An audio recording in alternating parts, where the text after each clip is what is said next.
Welcome back to the Hen House files, where the clucks are cursed and the feathers are far from friendly. Today's tale is a dark descent into grief, guilt, and the haunting truth of what a mother is capable of, especially when the past refuses to stay buried. Settle in, keep the lights on, and whatever you do, don't open the basement door. After the accident, Eleanor Wright told herself that she had to be strong. She told herself it was what Tom would have wanted for their son, Mason. Tom had been the stable one, the cheerful one, the father who played in the yard, stayed up late telling scary stories by flashlight, made heart-shaped pancakes every Sunday. He was everything, and in one moment, he was gone. A head-on collision with a box truck. He'd been coming home from picking up takeout. The fortune cookie still sat on the seat beside his mangled body. The fortune read, "You are not ready for what comes next." Eleanor couldn't stay in the house after that. She sold it for a loss and bought the cheapest thing she could find, an aging two-story colonial in rural Pennsylvania. Overgrown lawn, rotten shutters, a basement that hadn't seen daylight in decades. The listing called it a charming fixer-upper with vintage character. She called it escape. Mason didn't say much about the move. He had been unusually silent since the funeral. Eleanor attributed it to trauma. Kids, she thought, bounce back eventually. But Mason didn't bounce. He sank. From the moment they moved in, Eleanor noticed the air in the house felt wrong. Too still, like it was holding its breath. The first few days were uneventful. Unpacking, installing locks, scrubbing mildew from every surface. But every night as the sun dipped behind the woods, a heaviness would settle in. She'd catch Mason staring at corners, sitting on the floor of his room, tracing patterns into the wood with his fingers. "What are you drawing, sweetheart?" she asked once. "Doors," he replied. "I'm trying to make more." "To what?" He didn't answer. At night, she began to hear things. Nothing dramatic, at first. The soft creak of footsteps across Mason's bedroom floor after he had gone to sleep.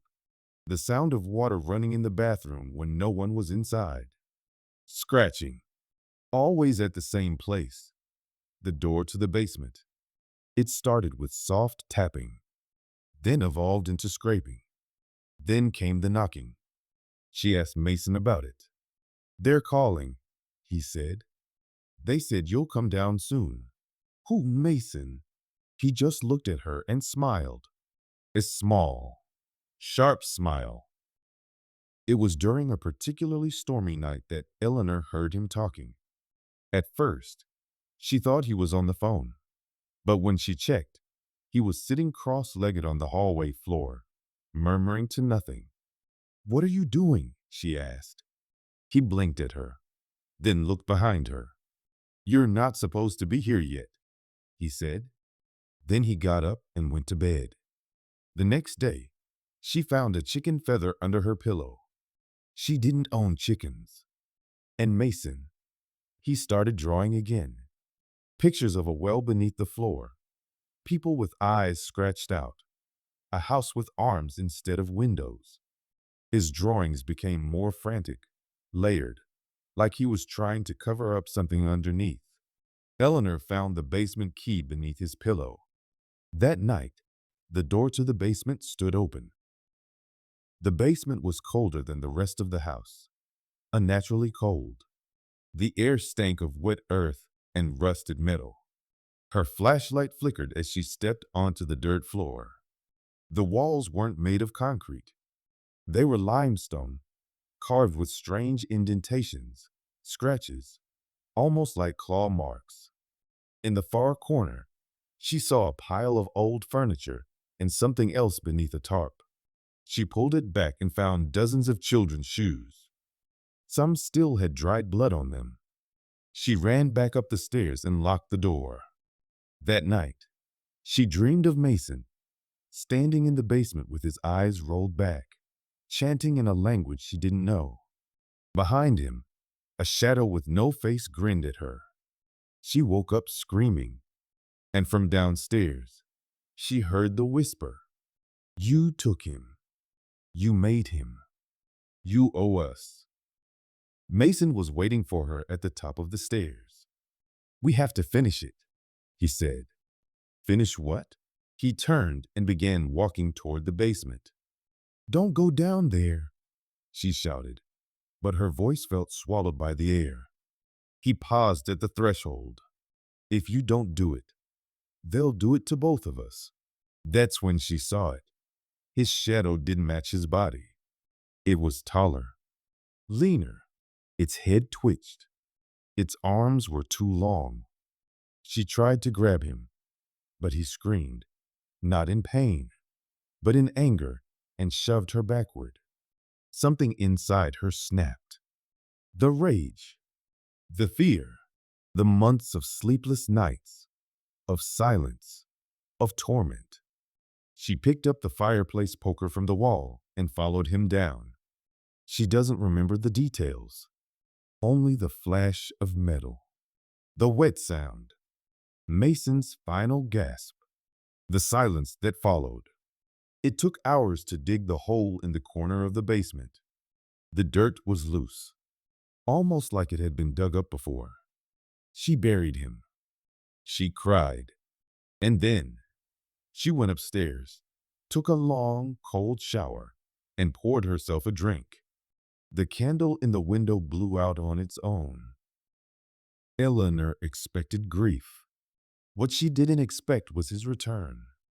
At first, it was small things. Toys moving.